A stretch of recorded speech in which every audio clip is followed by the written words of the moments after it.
લોકરક્ષક તથા પીએસઆઈ ભરતીની અરજી કરવાની તારીખ પૂરી થઈ છે. આ પરીક્ષાના અભ્યાસક્રમ વિશે ઉમેદવારો અવારનવાર પ્રશ્નો પૂછતા હોય છે. તો આજે હું લોકરક્ષકના અભ્યાસક્રમ વિશે ઉમેદવારોને માર્ગદર્શન આપીશ. તો લોકરક્ષકની અંદર બે પાર્ટની અંદર આપણું એક પેપર લેવાનું છે પરીક્ષાનું. 200 ગુણ છે, એમસીક્યુ ટાઈપનું છે, એટલે કે 200 હેતુલક્ષી પ્રશ્નો પૂછવામાં આવશે અને 3 કલાકનું પેપર છે. અને એમાં પાર્ટ એ અને પાર્ટ બી બે ભાગમાં આખું પ્રશ્નપત્ર વહેંચાયેલું છે અને એમાં બંનેમાં પાસ થવું ફરજિયાત છે અને બંનેમાં પાસ થવા માટે 40% ગુણ મેળવવા ફરજિયાત છે. હવે આપણે પાર્ટ એની વાત કરીએ. વિદ્યાર્થીઓને ખાસ કરીને એને લગતા જ મુખ્ય પ્રશ્નો હોય છે. પાર્ટ એમાં 80 માર્ક્સ છે, 80 ગુણ છે અને 80 પ્રશ્નો એમાં પૂછાશે અને બંનેમાં હેતુલક્ષી પરીક્ષા છે અને બંનેની અંદર ખોટા પ્રશ્ન માટે માર્ક્સ કપાવવાના છે. 0.25 માર્ક્સ એની અંદર કપાવવાના છે, એટલે કે નેગેટિવ માર્કિંગ છે. હવે પાર્ટ એના અભ્યાસક્રમની વાત કરીએ તો રિઝનિંગ અને ડેટા ઇન્ટરપ્રિટેશન, ક્વોન્ટિટેટિવ એપ્ટિટ્યૂડ અને કોમ્પ્રિહેન્શન. તો પહેલાં આપણે રિઝનિંગ અને ડેટા ઇન્ટરપ્રિટેશનની વાત કરીએ તો એના 30 ગુણ છે, એટલે કે 30 પ્રશ્નો પૂછાશે. અને રિઝનિંગ અને ડેટા ઇન્ટરપ્રિટેશન છે એ ગણિત નથી, એટલું વિદ્યાર્થીઓને હું સ્પષ્ટ કરું. રિઝનિંગ એટલે કે તર્કના આધારે તમારે જવાબ નક્કી કરવાના છે અને ડેટા ઇન્ટરપ્રિટેશન એટલે કે તમને જે માહિતી ડેટા આપેલી છે એ ડેટાના આધારે તમારે પ્રશ્નોનો જવાબ આપવાનો છે.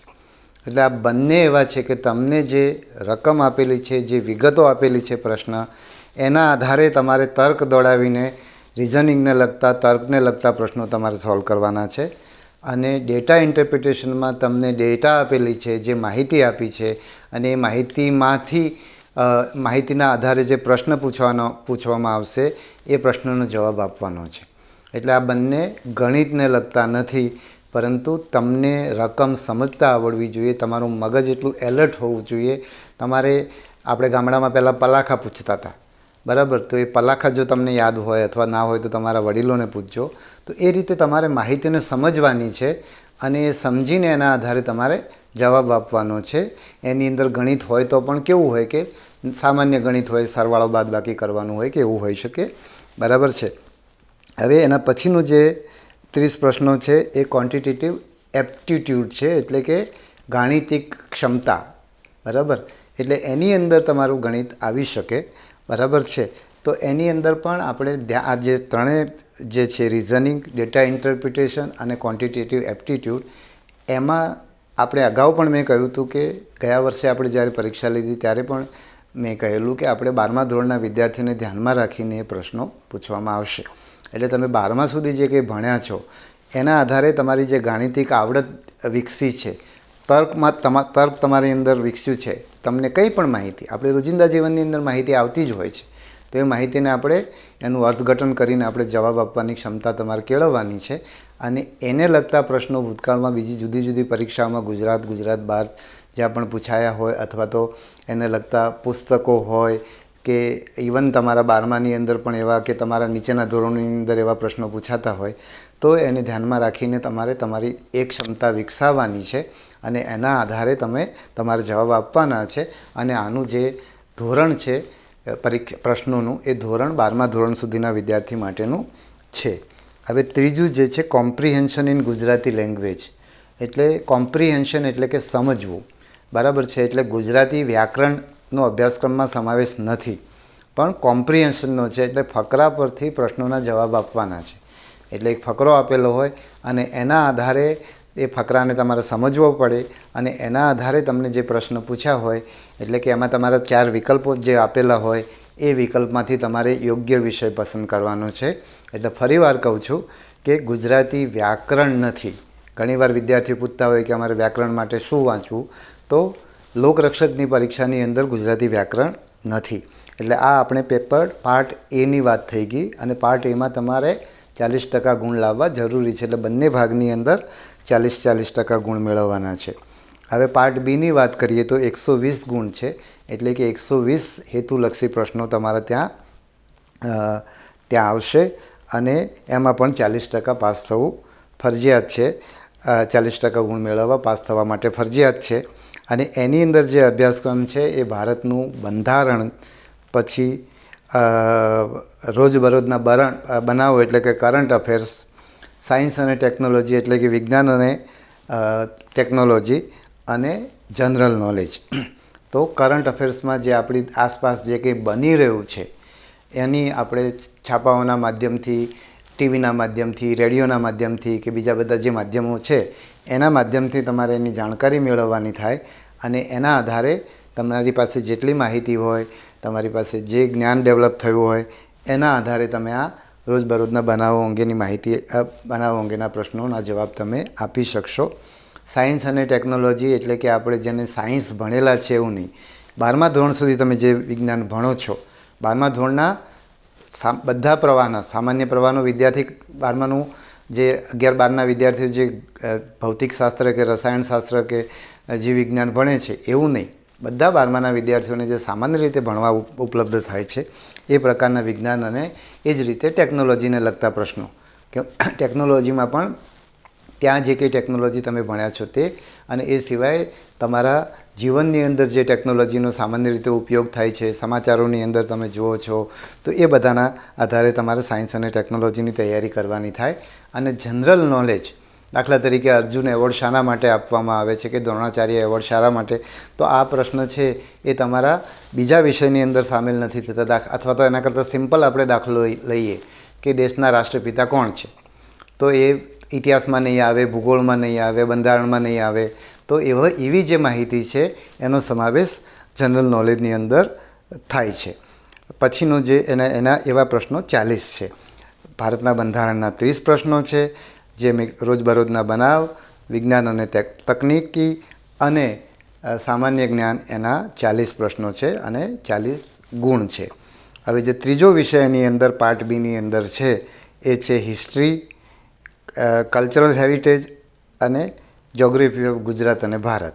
એટલે કે ઇતિહાસ, પછી આપણો સાંસ્કૃતિક વારસો અને ગુજરાત અને ભારતનું ભૂગોળ. આની અંદર પણ જે આપણા 12મા સુધીના જે આમાં 12મા સુધીનું ઇતિહાસ, 12મા સુધીમાં જે તમે સાંસ્કૃતિક બાબતો શીખ્યા છો એ સિવાય પણ આપણે આસપાસમાં જે તમે જોવા મળતી હોય એ બધી સાંસ્કૃતિક બાબતોનો એમાં સમાવેશ થાય.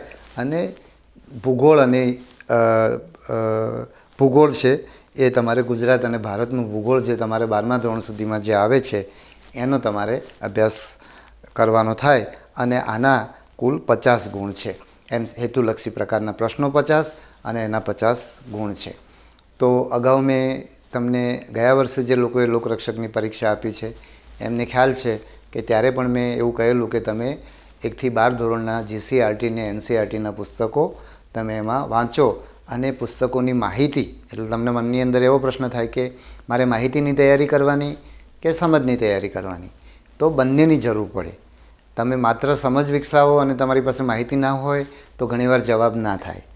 ઘણીવાર પ્રશ્ન સમજ આધારિત છે તો એને સમજ વિકસાવવાની અંદર પણ માહિતીની ભૂમિકા હોઈ શકે.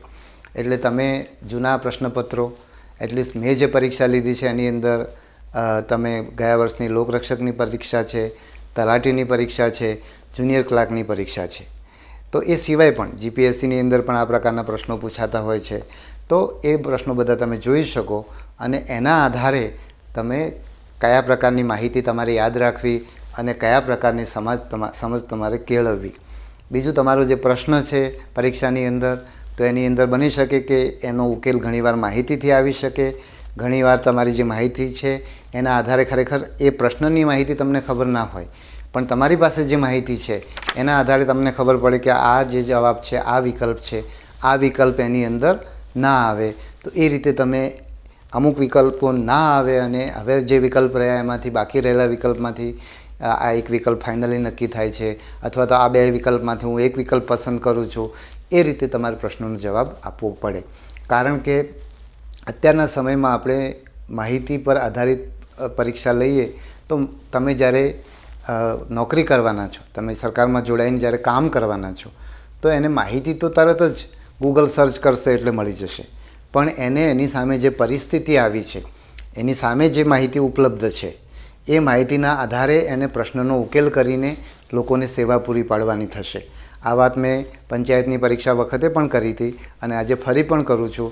એટલે આપણે સમજ આધારિત આ આખી પરીક્ષા એટલા માટે લેવાનો પ્રયત્ન કરીએ છીએ કે વ્યક્તિ પાસે જે માહિતી છે, ભૂતકાળમાં એના મગજમાં જે ભેગી કરેલી છે અને એણે જે સમજ કેળવી છે, એના આધારે એની સામે જે કંઈ પરિસ્થિતિ ઊભી થાય છે એ પરિસ્થિતિનો ઉકેલ કરી શકે. એમાં તમે ડેટા ઇન્ટરપ્રિટેશનની વાત કરો તો ક્યારેક તમારી સામે જે પણ લોકો છે અથવા તો જે પ્રશ્ન આવ્યો છે એ પ્રશ્નમાં ક્યારેક ડેટા પણ હશે, ક્યારેક તમારે તર્ક પણ દોડાવવાનો થશે, ક્યારેક તમે ઇતિહાસની માહિતીનો ઉપયોગ કરશો, ક્યારેક તમે ભૂગોળની માહિતીનો ઉપયોગ કરશો. તો એ રીતે તમે તમારી પરિસ્થિતિનો ઉકેલ લાવવાના છો. એટલે આ આખી પરીક્ષા આપણે જે લઈશું એ આ રીતે લેવાનો પ્રયત્ન કરશું. તમામને સરખી તક મળે. આપણી 12મા ધોરણને લગતી પરીક્ષા છે. એમ મેં અગાઉ કીધું કે ભાઈ 12માની અંદર ખાસ સાયન્સ ભણેલા લોકોને જ આવડે એવું સાયન્સ નહીં, બધા લોકોને આવડે એ પ્રકારનું સાયન્સ. મેં કીધું એમ 12મા સુધીના પુસ્તકો, જીસીઆરટી અને એનસીઆરટીના પુસ્તકો સમજીને પરીક્ષા આપવાની. મારી પાસે પંચાયતની પરીક્ષા આપનારા વિદ્યાર્થીઓ, પરીક્ષા આપીને પાસ થયેલા, તલાટીની પરીક્ષામાં પાસ થયેલા, જુનિયર ક્લાર્કની પરીક્ષામાં પાસ થયેલા વિદ્યાર્થીઓ મારી પાસે આવેલા. તો મેં એમને પૂછ્યું કે તમને આ એનસીઆરટી જીસીઆરટી સમજાય છે ખરી? તો એમણે કહ્યું કે એમને એનસીઆરટીના પુસ્તકો પણ સમજાય છે ને સમજવા સહેલા હોય છે. એટલે તમે અને તો પછી કેટલાકે મને એવું કીધું કે અમારા મિત્રોને અમે આ વસ્તુ કહીએ છીએ, અને આ પાસ થયેલા વિદ્યાર્થીઓ છે. એટલે કહ્યું કે અમારા મિત્રોને અમે આ વસ્તુ કહીએ છીએ તો એ લોકો એની તૈયારી મતલબ એ વાંચવાનો પ્રયત્ન કરતા નથી. બીજી વાત, તમે જ્યારે વાંચવાનો પ્રયત્ન કરશો ત્યારે શરૂઆતમાં તમને થોડુંક અઘરું લાગશે, કારણ કે તમે ગુજરાત બોર્ડના પુસ્તકો વાંચ્યા હોય અને તમે એનસીઆરટીના પુસ્તકો વાંચો તો તમને થોડાક જુદા લાગે. બીજું, એનસીઆરટીના પુસ્તકો તમારામાંથી મોટાભાગના લોકો ગુજરાતી માધ્યમમાં ભણ્યા હશો, એટલે તમે અંગ્રેજીમાં તો નથી વાંચી શકવાના, પણ તમારે હિન્દીમાં વાંચવાના થાય. તો તમે શરૂઆતમાં તમને પહેલાં 2-3 દિવસ વાંચશો તો તમને હિન્દી વાંચવામાં પણ મુશ્કેલી પડશે. મારી પણ વાત કરું તો પહેલાં હું જ્યારે યુપીએસસીની પરીક્ષા આપતો હતો તો હું અંગ્રેજી પુસ્તકો વાંચતો હતો અને મને અંગ્રેજી પુસ્તકો વાંચવામાં તકલીફ નહોતી પડતી. પણ જ્યારે મારી પાસે હિન્દી પુસ્તકો પણ, હું દિલ્હીમાં ઇન્ટરવ્યૂ આપવા ગયો અને મારી પાસે જે અંગ્રેજી પુસ્તકો એનસીઆરટી સિવાયના પણ અને એનસીઆરટીના પણ હિન્દી અનુવાદો મને મળ્યા, તો મેં જ્યારે વાંચવાની શરૂઆત કરી તો મને એ મુશ્કેલી લાગી કે આના કરતાં અંગ્રેજી આના કરતાં વધારે સમજાય છે એવું મને લાગ્યું. પણ થોડા દિવસ મેં હિન્દી વાંચવાનું શરૂ કર્યું પછી મને એ અનુભવ થયો કે હિન્દી વાંચવામાં કોઈ મુશ્કેલી નથી. અને બીજું, હિન્દી યાદ સારી રીતે રહે છે. સમજાતું તો અંગ્રેજી પણ હતું મને, પણ હિન્દી પણ એટલું જ સમજાય, પણ હિન્દી ગુજરાતીની જેમ જ યાદ રહેવા માંડ્યું. એનો મને ફાયદો થયો. એટલે તમે જ્યારે પણ એનસીઆરટીના પુસ્તકો વાંચો તો એ થોડાક જુદી રીતે લખાયેલા છે. એટલે તમને, અને આપણે તમને ભણાવવામાં આવ્યું છે ગુજરાતમાં ખાસ કરીને માહિતી આધારિત અભ્યાસ કરાવ્યો છે, એટલે તમને શરૂઆતમાં એનસીઆરટીના પુસ્તકો વાંચવામાં મુશ્કેલી પડી શકે, પણ થોડો સમય તમે કરશો તો તમે એ સમજ કેળવશો અને તમને આ પરીક્ષામાં ફાયદો થશે. અને પરીક્ષા તો આપણે આટલા બધા લોકોની વચ્ચે બહુ જ ઓછા 12-13 હજાર લોકોને આપણે આ પરીક્ષામાં પાસ કરવાના છે. તો બધા લોકો કદાચ પાસ ના પણ થાય, પણ તમને જે સમજ કેળવી હશે એ તમને જીવનમાં ચોક્કસ ઉપયોગી થશે.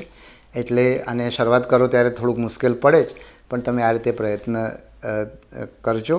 અને હું એમ પણ નથી કહેતો કે આ એનસીઆરટી અને જીસીઆરટીમાંથી જ બધું પૂછાવાનું છે, પણ એનસીઆરટી અને જીસીઆરટી તમને એ વિષયની જે સમજ આપે અને એના કારણે તમે તમારી આજુબાજુમાં તમે કોઈક વિડીયો સાંભળો છો કે ક્યાંકથી ટીવીમાંથી સમાચાર સાંભળો છો કે છાપામાં કશુંક વાંચો છો, તો તમે એનસીઆરટી અને જીસીઆરટીનો જે બેઝ બનાવ્યો હશે એ બેઝના આધારે તમને એ વસ્તુ સમજવાની સહેલી પડશે.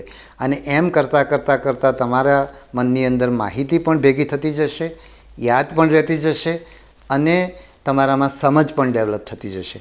એટલે તમારી પરીક્ષાની અંદર જરૂરી નથી કે એનસીઆરટી જીસીઆરટીમાંથી પૂછાયેલો પ્રશ્ન હોય, પણ આખી પ્રક્રિયામાં તમે જે સમજ અને માહિતીને જ્ઞાન જે તમને વિકસાવ્યું હશે એ તમને ફાઇનલી પરીક્ષાના પ્રશ્નોને 2 કલાકની અંદર હેન્ડલ કરવા માટેની 3 કલાકની અંદર હેન્ડલ કરવા માટેની તમને આવડત તમારામાં વિકસશે અને એ આવડત તમને સફળ પરીક્ષાની અંદર કરાવશે અને પરીક્ષાની અંદર તમે સફળ ના થાવ તો એ આવડત આ નહીં તો બીજી પરીક્ષાની અંદર અથવા તમારા જીવનની અંદર એ ઉપયોગી થશે.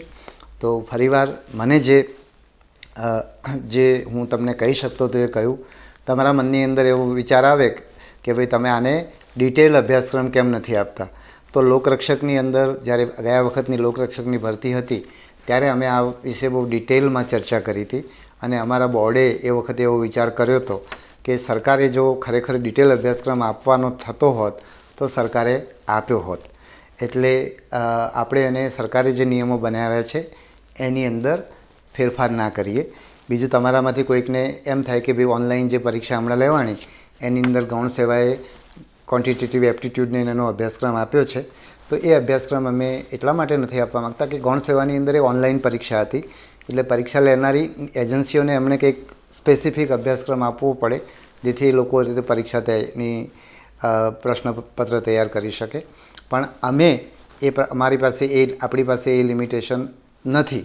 એટલે એટલા માટે પણ અને જે તર્ક અને એ બધું છે એની અંદર તો માણસે ખરેખર એને તર્ક કેટલો ફાવે છે, એને રિઝનિંગ કેટલું ફાવે છે અને જે ક્વોન્ટિટી એટલે કે જે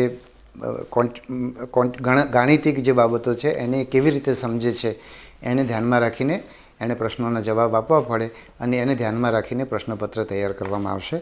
તો કોઈએ ખાસ કરીને ગામડાના વિદ્યાર્થીઓના મનમાં જ્યારે આ રિઝનિંગ, ડેટા ઇન્ટરપ્રિટેશન અને ક્વોન્ટિટેટિવ એપ્ટિટ્યૂડની વાત આવી તો એમના બધાના મનની અંદર ચિંતા થવા લાગી હતી અને એમાંના કેટલાક વિદ્યાર્થીઓ મારી પાસે આવીને એમની વાત કરી છે, મેં એમને સાંભળી છે અને એમના મનનો ડર એમણે આવો ડર રાખવાની જરૂર નથી. અને બધા આ રીતે જે પણ વિદ્યાર્થીઓ માધ્યમથી મને માહિતી મળે છે અને મારી જે સમજ છે એના આધારે બધા વિદ્યાર્થીઓને સરખી તક મળે એ રીતે આપણે પરીક્ષા લઈશું અને એવો ભૂતકાળમાં પણ આપણે પ્રયત્ન કર્યો છે અને ભવિષ્યમાં પણ આપણે એ રીતે કરશું. અને યુપીએસસીમાં પણ તમે જુઓ છો તો કોઈ પણ ભરતી બોર્ડ હોય એ ભરતી બોર્ડનો પ્રયત્ન એ હોય કે તમામને સરખી તક મળે. તો કોઈ પણ ચિંતા કર્યા વિના ગામડાના વિદ્યાર્થી હોય, શહેરના વિદ્યાર્થી હોય, કોચિંગ કરી શકે, કોચિંગ ના કરી શકે એવા કોઈ પણ વિદ્યાર્થી માટે આ પરીક્ષા આપવી શક્ય છે. દિલથી મહેનત કરો, આત્મવિશ્વાસ રાખો, તમારી જાત પર વિશ્વાસ રાખો. જેમ જેમ મહેનત થતી જશે એમ તમારો આત્મવિશ્વાસ વધતો જશે. મહેનતમાં પાછા નહીં પડતા. શરૂઆતમાં તમારી એટલી તાકાત ના હોય પણ દિવસે દિવસે તમે તમારી અભ્યાસની તાકાત વધારતા જશો એમ તમારો આત્મવિશ્વાસ વધશે. તો સૌને ફરીવાર ખૂબ ખૂબ શુભેચ્છાઓ પાઠવું છું. ધન્યવાદ.